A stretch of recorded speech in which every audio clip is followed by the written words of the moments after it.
Hurricane Ida, and it's a community meeting. Welcome to all. No tickets necessary. It will have Spanish translation, and it will also be on LMC.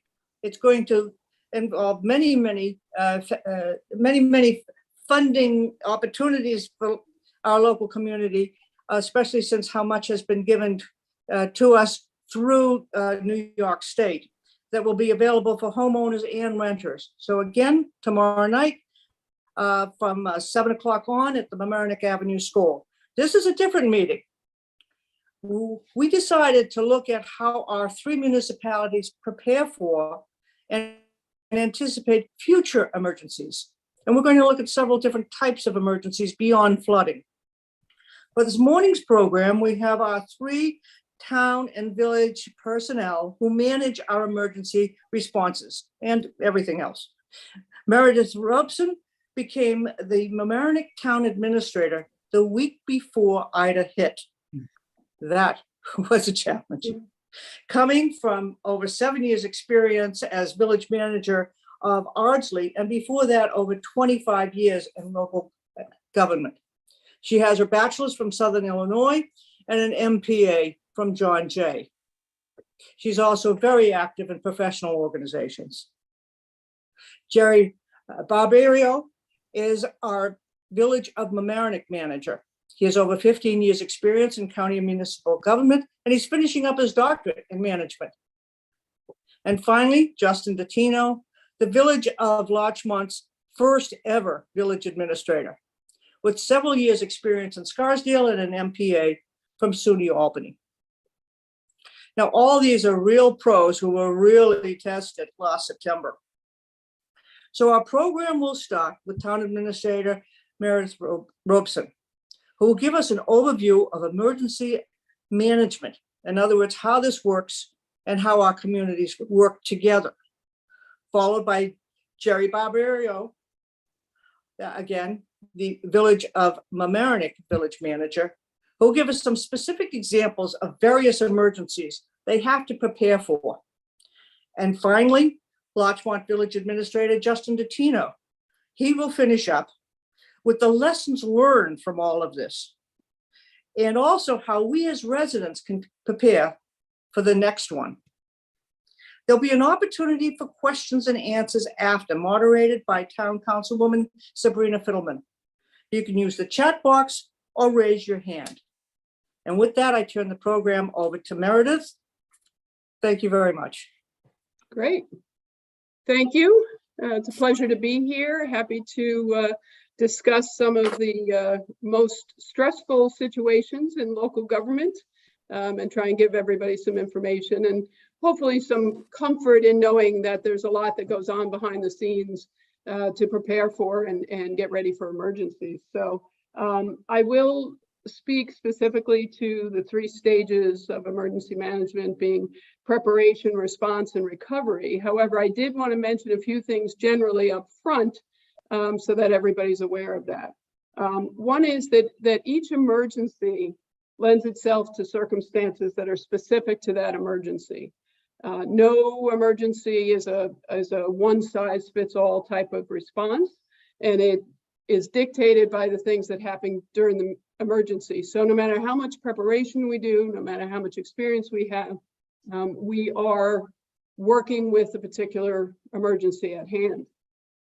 Preparing for, responding to, and recovering from each emergency involves a whole host of individuals. Department heads in particular, from police, fire, highway, ambulance services, engineering, finance, believe it or not, clerical staff. Everyone is on board to help us get through the emergency. So it isn't just the folks you may see outside, but there's a whole host of folks behind the scenes making sure that we're able to deliver these services and keep people safe. We all utilize the experience that we've had over the course of our careers, but no one person has all of the experience that they need for every single emergency. So if we don't particularly have an expertise in some area, we definitely know where to get it. And that's the collective we. So all of us together, working together to make sure that we're getting the answers that we need to meet the needs of the moment. So the first stage really is preparation, and preparation begins long before an event ever happens. The first thing is that each community has their own emergency management plan. And in fact, we just updated ours, or we're working on updating ours, I should say. And that really kind of outlines in general form how we will prepare for and respond to emergencies, and then how we deal with the recovery piece after. So it is a roadmap of sorts for each community. There's also the county hazard mitigation plan, which we've all participated in. And there's an annex for each community in the back of that plan. And that identifies the specific hazards that we believe might happen in our communities, how they'll be dealt with, what resources we have available, those types of things. So there are numerous other planning documents involved in emergency management. Communities also deal with, the typical things that you might expect. And in our area, mostly it's snowstorms and unfortunately hurricanes. Out west, we might be dealing with, wildfires, and there'd be another set of unique circumstances that we'd have to deal with there. Excuse me.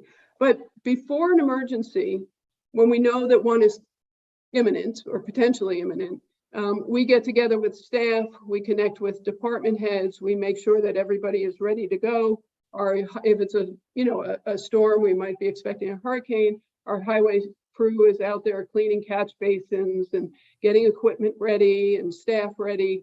We're speaking to the police and fire, make sure the human resource piece of this is all in place. And then we believe that we have enough people ready to go for the emergency.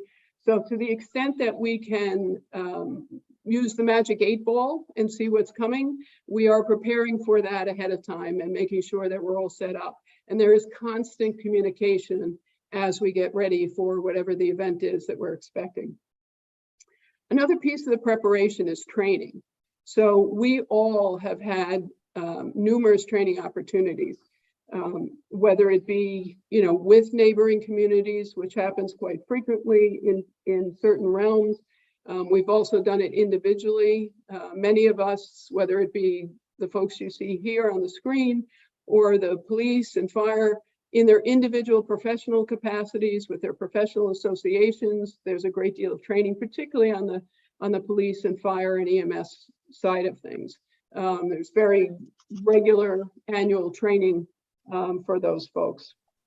And of course, one of the training pieces, unfortunately, these days includes active shooter training, which thankfully we've not experienced, but is still something that we're training for. The County of Westchester actually has a wonderful training program, an annual training program where they invite all of the municipalities to participate, and we sit at round tables and they pick a subject. It's been hurricanes, hazardous materials, cyber attacks, regional power outages, active shooter, and also transition from response to recovery. So they cover a whole host of topics. We all participate in that. They give us information throughout the day regarding the scenario that they've set up, and we as a group are reacting to the types of information that they present during the course of the training. So I think that most folks in the county would say that they find that training very valuable. Police every year train annually by zone for active shooter training, and they participate in school lockdown drills. There are times that municipalities run joint training scenarios, depending on, again, which type of emergency they're trying to deal with. And then information is presented, again, when we're expecting the emergency, information is presented to the community on what we're expecting, that we're prepared. If it's a snowstorm, we may remind folks about safety aspects of driving carefully or staying off roads, perhaps, if we expect that that's going to be required. So that's all the preparation that's done ahead of time, the training, the conversations, the readying, all of that is in place for whichever emergency it is. Then we have to respond. So in the event of an emergency, if an emergency declaration is required, that's done by the chief executive of each municipality. And orders then follow the declaration, and those may be orders related to curfews, limitations on public travel, parking restrictions perhaps, and whatever else might be necessary depending on the particulars of that emergency. Then if the event is significant enough, an emergency operations center is set up, again, involving all the staff I mentioned before, or all of your emergency services. Sometimes there are additional staff, clerical staff, finance staff.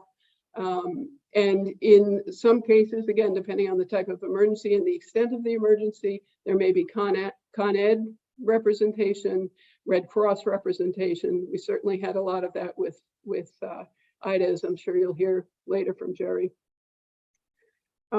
Each municipality is responsible for responding to the emergency in their community. Depending on the extent of the emergency, though, we may be calling upon our neighbors, we may be calling upon the county, the state, the federal government, perhaps, if it's bad enough. But each of us is responsible for determining what those needs are and for getting those in. We also have getting those services in. We also have, for particularly on the police, fire, and EMS side, there are mutual aid agreements already in place that those agencies understand and work with all the time. And so when there are particular calls for services, for emergencies, they already know how to engage and how to secure the types of services that they need. We consider I consider, I guess I'll say, I won't speak for everybody, but I consider the county in some ways the mothership for emergency management. So we are all doing what we need to do on the local level, but once the emergency rises past the initial stages that we can handle on our own, if it gets greater than that, then we go to the county to secure perhaps additional resources, additional services. If they can't provide it, they will help us get to state. And again, hopefully we never need it, but we have needed it recently, some assistance from the federal government. So there are all systems in place to make sure that we know how to secure those additional services should we need them. There are also specialty teams that are available for different things throughout the county. So there's SWAT and hazmat, canine units, water rescue, similar types of specialty units. So again, not one person has all the expertise, but we know where to go to get the expertise if the emergency calls for it at any particular moment. In providing services to and assistance to other communities, municipalities, unfortunately, even for their own emergency, have to keep in mind administrative details. And I know that sounds like the least important and the thing that we'll do later, but it actually is a very integral part of responding to emergencies, making sure that we're tracking costs, we're tracking supplies, those sorts of things. And in the event that there's an emergency large enough to involve FEMA and get reimbursement, hopefully someday from FEMA, that takes a while. We have to have all kinds of records in place, very detailed records down to GPS locations of the damages now. So we need a staff behind us to work on those sorts of things and to support the actual operations that are going on while we're dealing with the emergency. We also, on occasion, have to set up shelters. And that, again, happened with IDA, where there was a shelter set up. Sometimes there's Red Cross assistance with that. Very often there's Red Cross assistance with that. The town has senior buses that we can use for transportation to get folks from one place to the shelter, and then depending on the circumstances, back to another location. So we utilize that system when necessary. Once the emergency has started to subside and we're controlling as much as we can control of the actual emergency, and the storm passes, we then go into recovery mode. So we will go out and do an assessment of the damages, and really people are out during the emergency as well, depending on their own public safety needs. But everybody is out during the emergency as well. And then once it subsides, we really go out, we do an assessment of the damage. And, you know, in some cases it's substantial, just as it was with Ida in particular, but we have our engineering folks go out there, we have our highway folks go out there, they're taking a look at what emergency repairs may need to be done at the time, and then also ultimately planning for some of the larger repairs that are necessary. We also, again, are dealing with the FEMA paperwork, and I can't stress that enough, although that's not the sexy part of emergency management, that is the very real part of emergency management, so that at some point in the future, we will be reimbursed at least for part of the expenses, which in some cases are enormous. After a significant event, there is often an after action, it's called an after action report done, and that helps us identify what we've done well, what we may need to work on, and then again, plan for the future so that we're prepared. Maybe we learned something from the last emergency, and now we're working to prepare ourselves for the future one. During all of this, whether it be the preparation stage or the actual emergency or the recovery, again, depending on the circumstances of that emergency, we are very often putting out notice to the public to try and ensure public safety, get people the information they need about where we stand with the emergency and what to expect going forward. So I think all of us have email blasts that we use, website that we post information on. Many of us have robocall access, so we're sending phone calls out.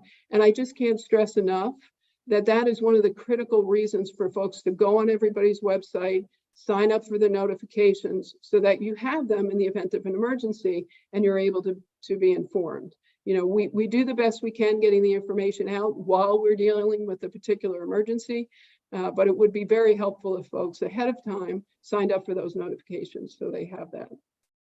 So that's a general overview of, again, the three main response, preparation, response, and recovery pieces of an emergency. And now I'll turn it over to Jerry to go ahead and talk about examples of emergencies, which he's well aware of. Thank you, Meredith. And excellent job with the overview and what we do in the various stages of emergency management. What I've been charged to do is to give you a little bit of behind the scenes look at how an emergency management or operations center and emergency management team operates. And I'll start off with a small storm. I'm sure everyone remembers as Tropical Storm SIS. It took me about 6 months to learn how to say SIS, and now I'm proficient in that word and maybe that word only. But what we did with SIS is we had to prepare for our community, the village. We have 9,000 Con Ed customers in the village of Mamaroneck. At the worst part of the storm, we had 4,500, exactly 50% of the residents without power. And we had to work with Con Ed, of course, because we had over 100 trees that had gone down, street trees. And of course, street trees, when they go down, they take out poles, they take out wires, and many times they land on cars. And so we had to deal with that during Tropical Storm SIS. What was very beneficial to us was to work with a Con Edison liaison. We actually requested a liaison from Con Edison, an engineer who works for Con Edison in Rye, came to the village and sat with us, and in fact sat with me most of the time at our emergency management table to make sure that we were coordinating everything. That individual went out, did assessments, was able to direct crews, was able to direct their staff, Con Ed staff, to work on the most critical areas first, and then move on to the other areas as well. Of course, everyone knows Con Ed is a very large company, but they also have to bring in outside resources in order to handle storms like SIS. And so we had many different types of crews from all over the country. Of course, we have this wonderful staging area, Harbor Island Park. And so we were able to use Harbor Island Park for a staging area. However, I can't stress enough the importance of the municipal liaison structure that Con Ed has set up, where we can call upon them, whether it's virtual or in person, we can call upon them to become our partners. And I'll explain a little bit later how that was extremely beneficial during Ida. I don't want to be remiss in forgetting and thanking our county government. Our county government, as Meredith has mentioned, is the mothership. We go through county government for all any and all resources that we need that we do not have and cannot provide ourselves. Is a lot of coordination with the municipalities and county government. In SIS, we had of course, tremendous amount of debris that we had to remove. Trees and other, we had cars that we had to remove as well because they were completely crushed. So behind the scenes, we have to prepare for things like a staging area for our debris. How do we remove our debris? What do we utilize to remove our debris? And of course, all of us have trucks. We all have a DPW, a very accomplished and talented DPW staff. But when you're looking at that kind of debris that comes down, it really is something that you have to go outside of your resources to be able to collect and move. I want to go back to Con Edison.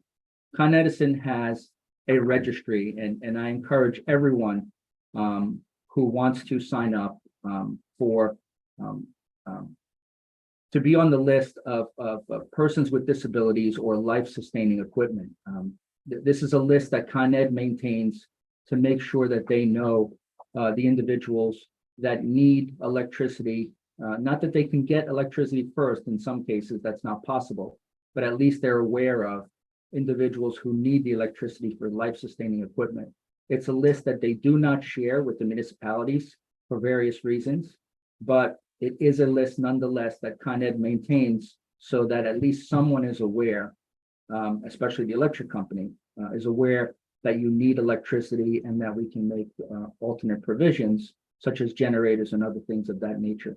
So if you could, and I may actually put this in our weekly blast this week to remind everyone that Con Ed has a registry for customers with life-sustaining equipment and persons with disabilities so that you can sign up for that. And that's a very important part of it. Another very important part of what we try to start to maintain is a condo, apartment, townhouse resident contact information list. Principally, we have the contact information for all the management companies, but what we found was that all the management companies in our area were overwhelmed during these storms, obviously, like everyone else was.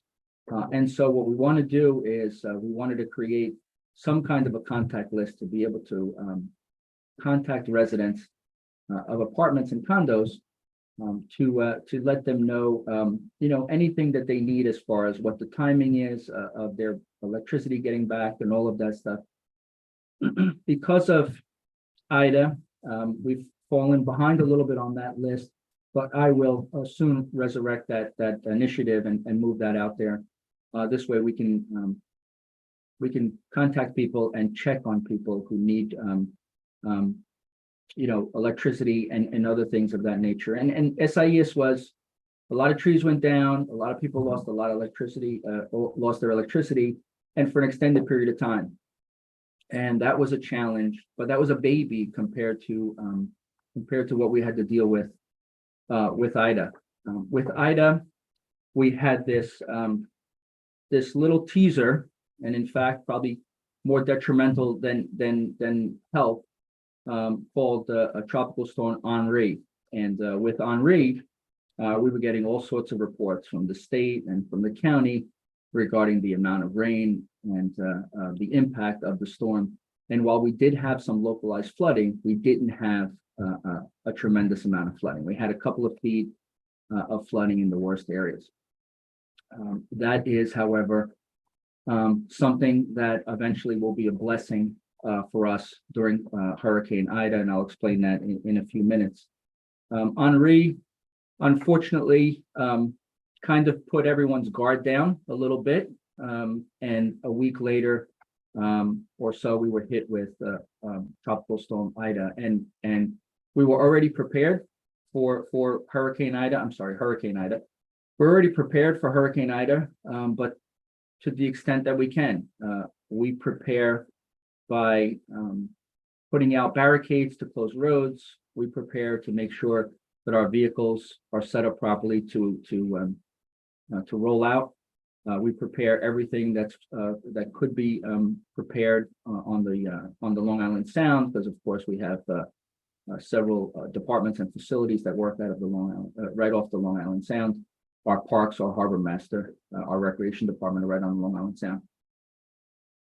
But what we couldn't prepare for was something that we had never experienced before. And I go back to Henri. We were a little behind on notification and communication because I was getting so many mixed messages from the amount of rain and the type of response. And in fact, it wasn't until that evening about 9 o'clock when I received a phone call from a state official saying, you have about 2 or 3 more inches of rain coming your way. You should issue an evacuation. And taking their advice, we did that. We sent out a robocall.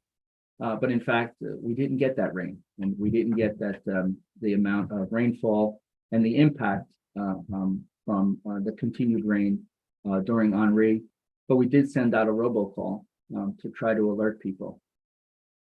What that taught me was that I shouldn't and probably couldn't rely on outside agencies as much as I needed to, that I am local, I am the local village manager, and that I need to keep all my information local. And so what we did was we relied more on our weather service. We relied more on our county, who has been outstanding and will continue to be outstanding. It's such a great organization. And we were able to really step up the notification, the preparedness, the communication to the community during the I guess the first day or so before Hurricane Ida, and then of course the following days afterwards. And with us, we have the benefit of having a part-time public information officer. That information officer was hired several years ago for a different initiative. It was from the Board of Trustees. They put an ad hoc committee together to make sure that people were aware of certain events, such as events going on in the village and at Harbor Island Park, but in fact had become is invaluable now when we are dealing with emergencies. So as Meredith mentioned, we went into the rescue portion of it, something that I am not involved in much at all. We have an outstanding fire chief who is a career firefighter. We have an outstanding police chief, who many of you know. And so we also have a volunteer ambulance squad that is extremely dedicated. And so those 3 chiefs pretty much took over, even though the ambulance squad was impacted by flooding and was basically stuck in their bays at MEMS because they couldn't get out. They were able to quickly move their equipment and be able to help us right after the storm subsided.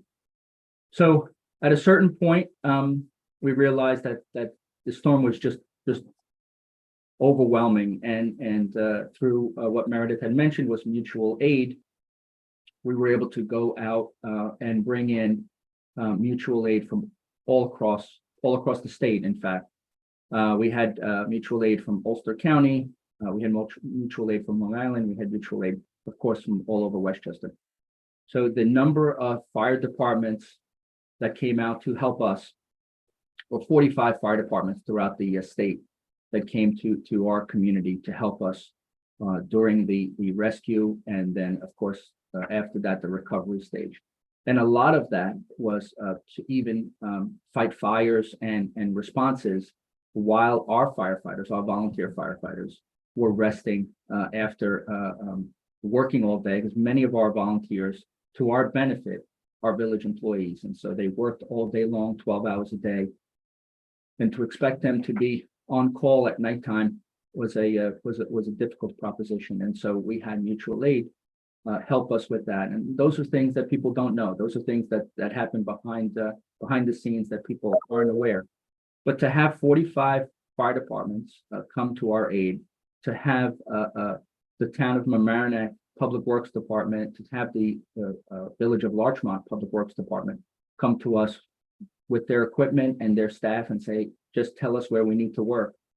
We had individuals from the town of Portland come down with their equipment and staff and just offer and say, you know, we're here to help you. Just tell us what to do. It's an amazing relationship that we have in this county and in this state to be able to have individuals like that. So our recovery efforts were extensive. I can tell you, and Meredith touched on FEMA a little bit. I can tell you that our recovery, our FEMA application, which is complete, was over $750,000 for SIES. Our FEMA application for Hurricane Ida, which is not yet complete. However, we have confirmed $9 million worth of recovery so far from FEMA, and that's building. In fact, the Tompkins Avenue Bridge, which to the BOT's credit, they approved last night the expenditure to design and rebuild that bridge. Just the design portion of that bridge is $500,000, and that bridge will probably cost us somewhere between 4.5 and $5 million.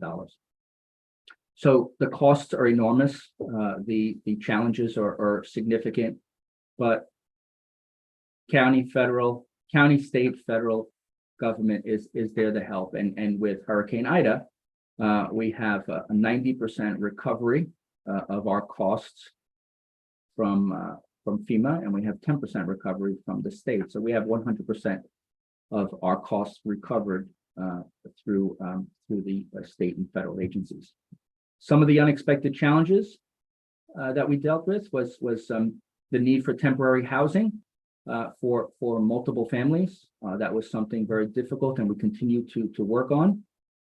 Some of the long-term damage to our equipment. As everyone knows, our public works facility is right on the Sheldrake River, and we had in excess of 5 feet of water at that facility.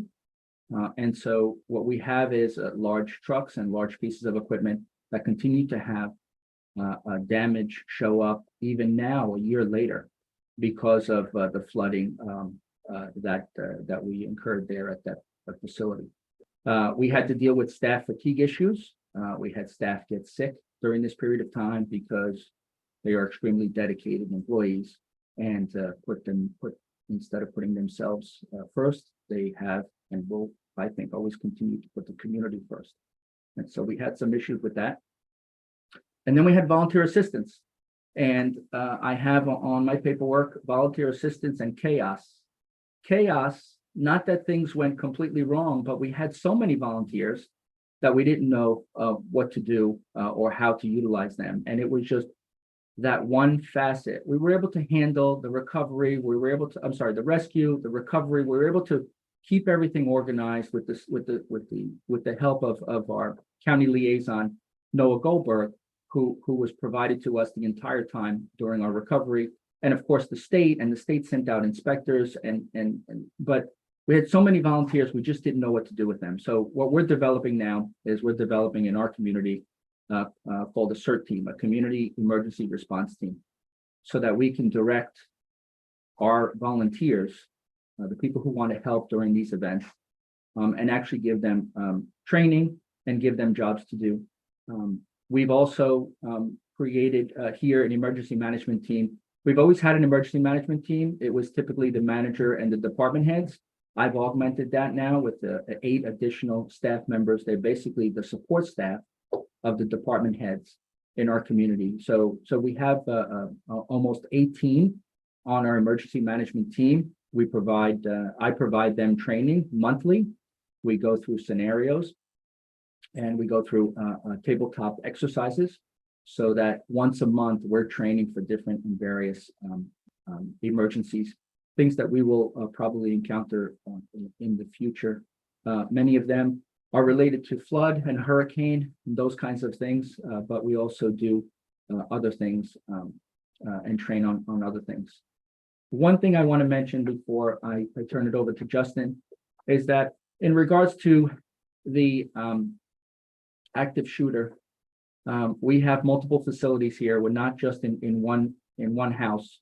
We have facilities all over the village here. For various reasons, we need to bring ourselves into one big facility, but that hasn't happened yet.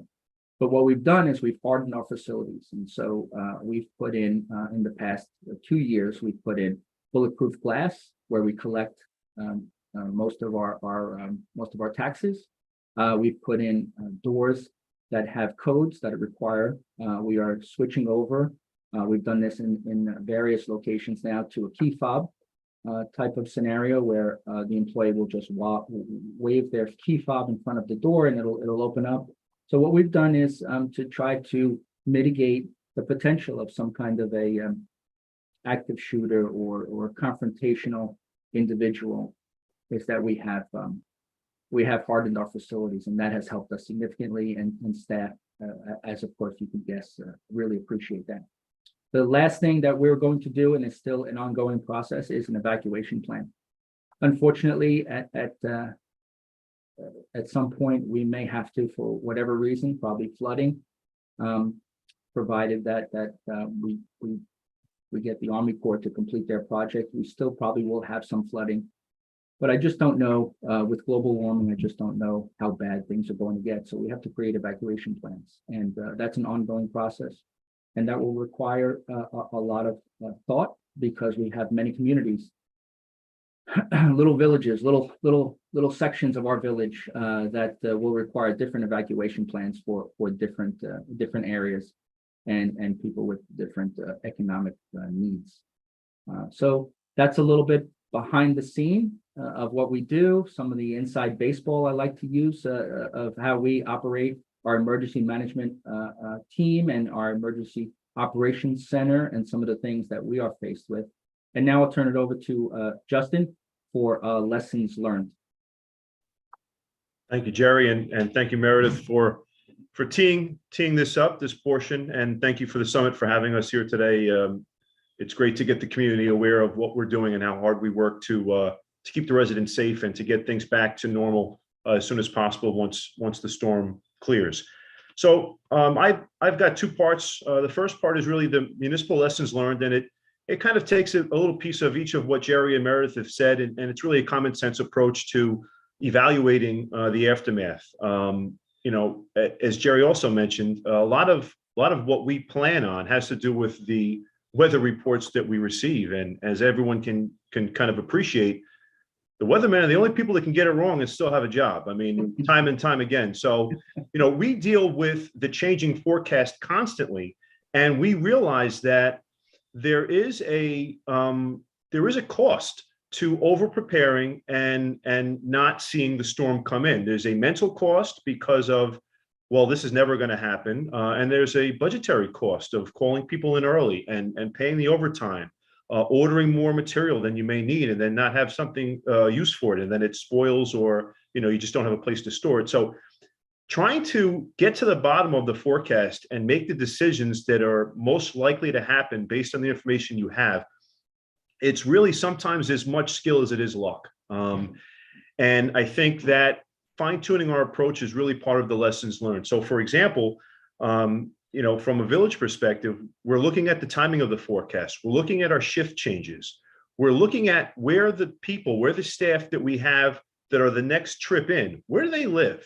We're 2 or 3 of the people on the next shift more than 30 minutes away? Or do we have somewhat local folks who are working for the village that may have a easier time getting in depending on the weather conditions?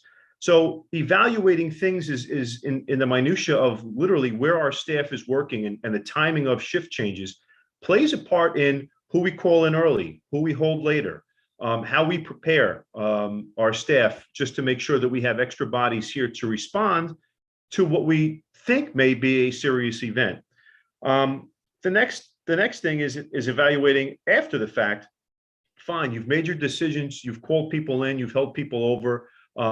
What happened, right? Did the information we get evolve? Did it turn into the event that we thought? Was it worse? Was it not quite as bad as we once thought? And are there ways that we can further refine our response based on the uncertainty of these forecasts? And we take that into account basically as a post-action meeting almost each storm.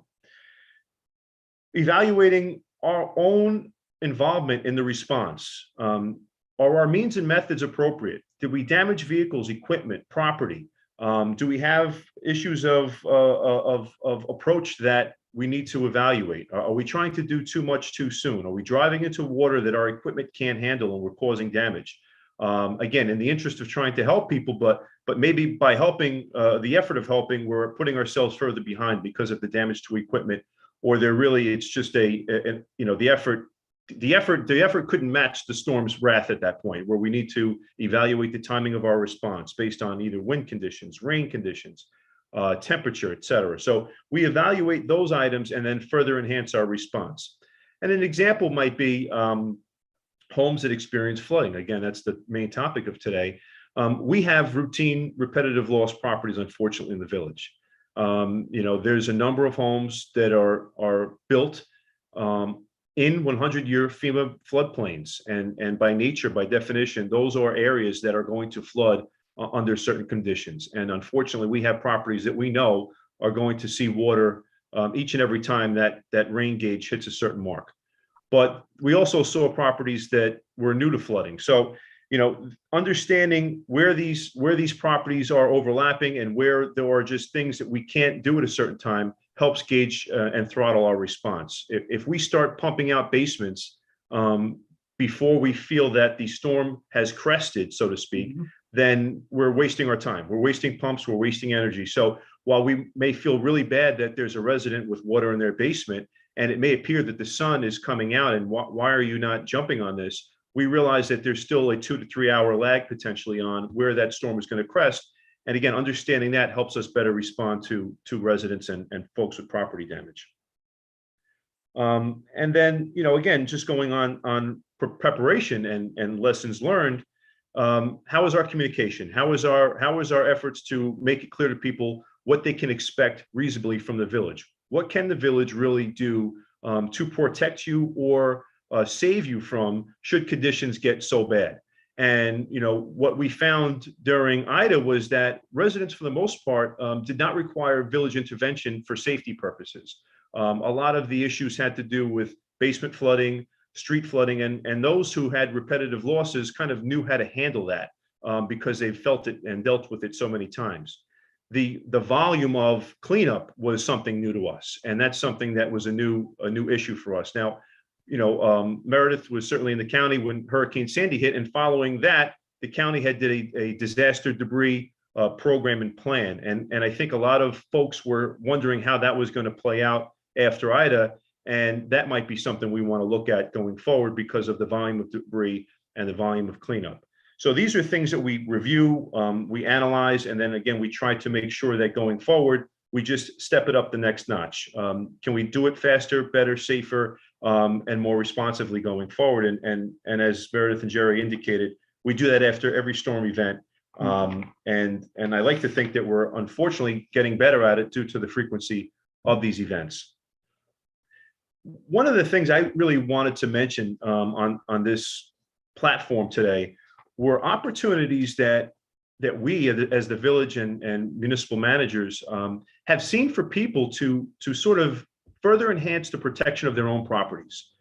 As putting aside now that if you're in a 100-year floodplain, the best thing you can do is make sure that your utilities and your first floor are 1 foot or 2 foot above the base flood level. And that gets a little complicated, but for the most part, it's only something you can do if you're planning on really remodeling your whole house and starting anew.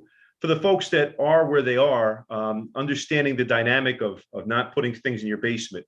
If you do experience damage to your utilities, rather than replace them in the same location, try and elevate them off the floor, try and move them onto the first floor of the property.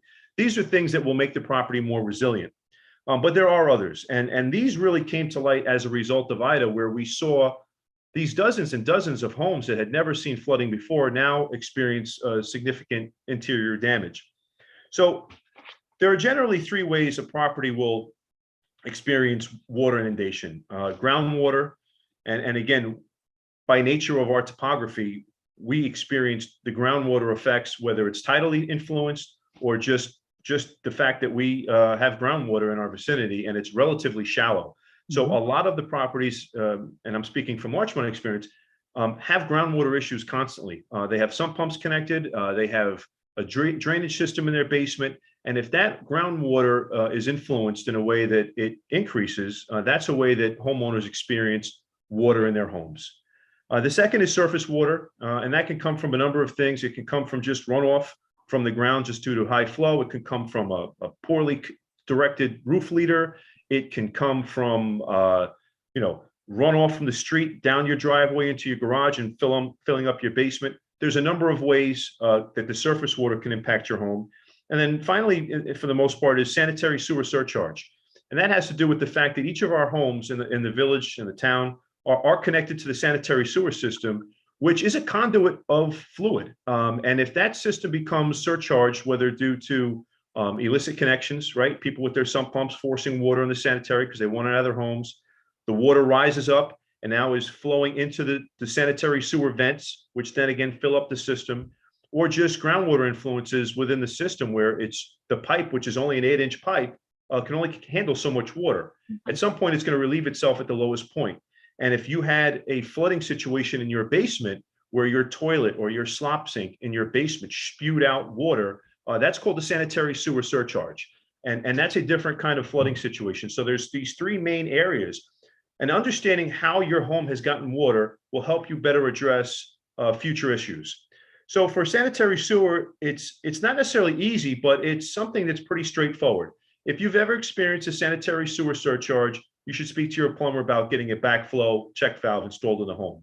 And to do it right, it's a little complicated. It's a little costly because it involves an alarm system so that the house knows that the flap is closed and it's surcharged and that people should not use any plumbing fixtures in the home, again, because you don't want to cause your own surcharge, but it can be instrumental in preventing any outside influence from relieving itself in your property. So understanding that is a major item. And I think a lot of the homes that recently, particularly in Larchmont, have experienced flooding that didn't normally experience it might want to evaluate that opportunity with their plumber or design professional and say, hey, listen, is this right for my property? And if you have one and you still got a sink that backed up or a toilet that blew out, then it might not be working properly. And again, it's time to evaluate that. It's time to make sure that that system is functioning properly. The next item I want to discuss is the surface water aspect. And again, this is another item where we saw during Ida that, a home that was not involved in any particular floodplain flooding situation. We didn't see a tidal surge, but due to the volume of rain and the timing of the rain, the property got flooded. Now, there's a lot of properties that, this is not a situation that's going to change. 6 inches of rain in 4 or 5 hours in our area is undoubtedly going to overwhelm our storm sewer system. And we've had conversations with the community about understanding the expectations of these pipes, of the way that our system discharges into the sound. It's all gravity, it's elevation, and we're kind of limited by the outfall and the height of the tide. But in situations where the water is finding its gravity point, and the gravity point due to your driveway, due to the topography of your property, is leading itself into a sliding glass basement door that goes to your backyard, or is leading itself to your under the home garage door that directly connects to your finished basement. Evaluating the cost benefit of those opportunities is really important. I was on at least 3 job sites where residents brought in people to look at the damage, and they made changes to their driveway. At least one is considered eliminating their driveway that kind of goes from the curb line downhill, sweeps to the back of their home. What happened? The water came through because of the curb cut in the street that provides access. The water found its way right on through, followed the driveway into the home, and flooded the basement.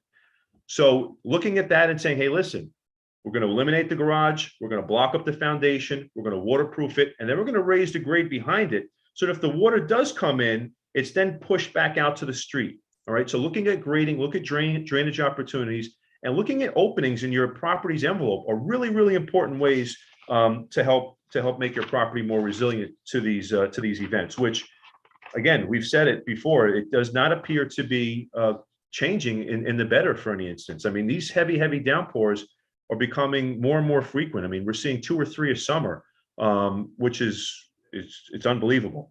Just a few other things that I'd like to mention. When we talked about groundwater, and if you have a sump pump set up, these systems need maintenance. If you have a sump pit, it gets silt. Silt will clog up your impeller. Silt will clog up the opportunity for the water to go to a level that's lower than the float, so that the pump can have a chance to catch up and accumulate a little water before it needs to discharge. So looking at your system regularly for maintenance opportunities. What's the height of my float? You know, when the water will rise enough to kick the pump on. Am I letting the system hold enough water before I try and pump it out? Are we cleaning the sump pits? Are we cleaning any other of the gutters? Roof gutters are really important to make sure they're cleaned and maintained. Drainage around the property, French drains in front of your driveway, which if you have them, need to be maintained frequently. They're catching the runoff from your lawn, from the blacktop. Any surface erosion will hit those drains first. If those drains are filled with silt and material, they're not going to function properly. So cleaning them regularly is really, really, really important. And then again, looking at the opportunity for backup generators. I mean, when you, after the storm and if we're out of power for 2 weeks, nothing's worse than listening to those generators rattling around for days and weeks at a time. But let's face it, if your property from a flooding perspective relies upon a sump pump, then it's incumbent upon each property owner to understand that should the power go out, that pump is not going to function. So they sell very small, quiet generators that if the only purpose is to run the pump, it would probably do so fine and not bother your neighbors. They're easy to maintain, they're lightweight, you can set them up quickly. These are things to look at just to further make your property more resilient. And again, understanding the dynamics of your own property is really step one. How am I getting water? How can I protect myself? What protections exist now that I need to understand the maintenance procedure on? And then what opportunities maybe exist that, again, I can look at and say, yeah, these are things that are feasible, realistic. It may not solve every flooding situation, but gee, that 3-inch nuisance rainstorm, I just got 2 feet of water in my basement. Maybe there's an opportunity there to save some aggravation, damage, and cleanup, and costs, obviously. And I'm just trying to see if I have anything else, because I know we had a time factor here, and I think I'm going to wrap there, but I'm certainly available for any questions if anyone has. Thank you. Thank you. Thank you, Justin Dottino. Thank you, Jerry Barbario. Thank you, Meredith Robson. Sure. I'm going to work with Mitch from LMC Media to take some questions, but I first want to acknowledge that there are already some comments and questions in the comment section. The first is from George Latimer, who's with us this morning, and I want to pose his question to the 3 officials who've spoken and let you guys think about it and get back to him when the time comes. But he says, are there any additional services that the county should do better to assist? So I pose that to you 3 and allow you to get back to him. Also, Richard Wishney, who is the County Emergency Services Commission, is with us today. And I thank you, Richard, for being here and listening to us and for all the work that you've done to keep us safe. There is already one question in the question, and then I encourage people to raise their hands. But Louise Perez says that she has an electric vehicle. If they lost power for several days, and as they did during Sandy and Isaias, would we be able to charge our car at one of the municipal EV charging stations, regardless of whether the surrounding area had power restored or not? Meredith, can you answer that? Sure. I mean, we do have access for a charger, and in fact, we're looking at getting more. It would depend on whether or not we've had, whether we're experiencing outages as well. So it's available to the extent that it's open and others aren't using it, and that we also have power. But as I said, we do have some access, and we're looking to put in potentially more chargers. Okay. And Mitch from LMC Media, I see that there's one hand raised. Can you allow that person to ask his question? Absolutely. It's James. Thank you. Here we go. Hi, Jim. Hey, can you hear me? Yes. You can. Hey, no, I just, Jim Calor, and I commend you all, and a lot of you know me with the Fuller Center. We've been rehabbing a number of the homes throughout all of your areas, and we did this 15 years ago. We did Hurricane Sandy. We're working again. We have our command center by Columbus Park on Van Rance. We are distributing sandbags, and we've done them to a number of your residents already. And the number that people can text if they want sandbags, if you want me to give it, I will. I'm not good on Zoom or chat, so I apologize. And I like getting together for breakfast, honestly, Elaine, but 914-406-3357, 914-406-3357. I've worked with the OEM in Queens and New York City, and I've worked with all of you. And more importantly, as you all know, the residents and the small businesses are, every time it rains, including last night, you have a lot of stress for everybody. And so anyway, I commend you all, as well as the stress you all go through. And we're still here. So 914-406-3357, and we're all a team. God bless you. Thank you, Jim. Thanks very much. We have Marlene. Yep. Morning, Marlene. Question for Justin, and even though we're discussing flooding and Ida, and you guys all did a great job and all presenting and what you did at the time, but I have a question about our most recent emergency, Justin, which was the robbers who were around the manor. And I just have a question that a lot of people have been asking me. You know, there was a message sent by email, but a lot of people sort of didn't look at their email until the evening. And they wondered, A, why there wasn't a robocall, and would love to have some follow-up as to, you know, that it's over and everything is settled. So if you could comment on that, Justin, I would appreciate it, because it was our most recent emergency.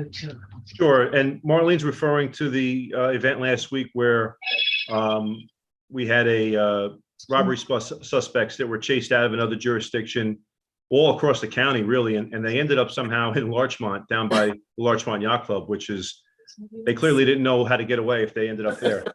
So Marlene, to your point is that the reason we sent out the call based on the perceived threat to the residents, right? And the email rather was more advisory than it was alarming, right? So we didn't believe that any residents were in jeopardy of life at that point. The suspects were no longer in a vehicle.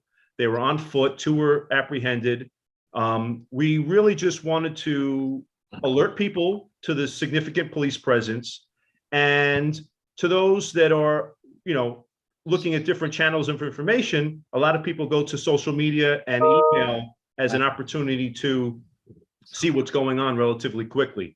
I think had there been a more serious emergency, and we chatted about this yesterday, we being the folks on the panel that were preparing for this meeting, had there been a more serious emergency, we would have resorted to a robocall, right? So if there was someone with a weapon that we thought might hurt someone, if we thought there was going to be something where people really needed to lock down and shelter in place, we would have pulled out all the stops. But that situation wasn't the case, Marlene. This was really just to kind of calm the curious mind and provide some information through those widely used channels.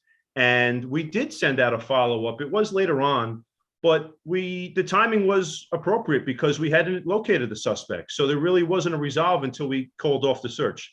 So while the timing was a little long, I still think it was appropriate given the circumstance.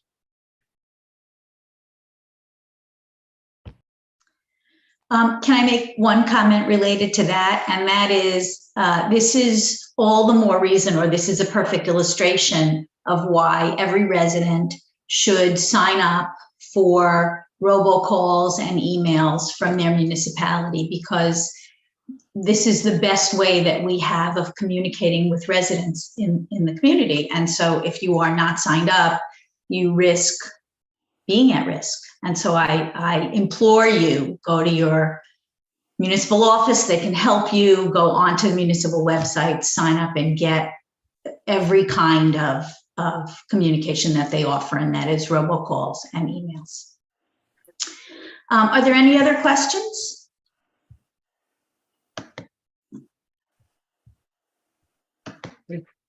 Okay. It does not seem as if there are any other questions, and so I will turn this back to Elaine. Okay, thank you all for your wonderful presentations. I think we all learned a lot. Things were both explained and suggested to many of us about how to prepare our own houses and our own families for these things in the future with your cooperation. So thank you again. We thank everybody for attending, and hope we see you next month on, I believe it's October 11th, when we're going to hear what all the exciting new things are happening at our Community Resource Center. So thank you once again.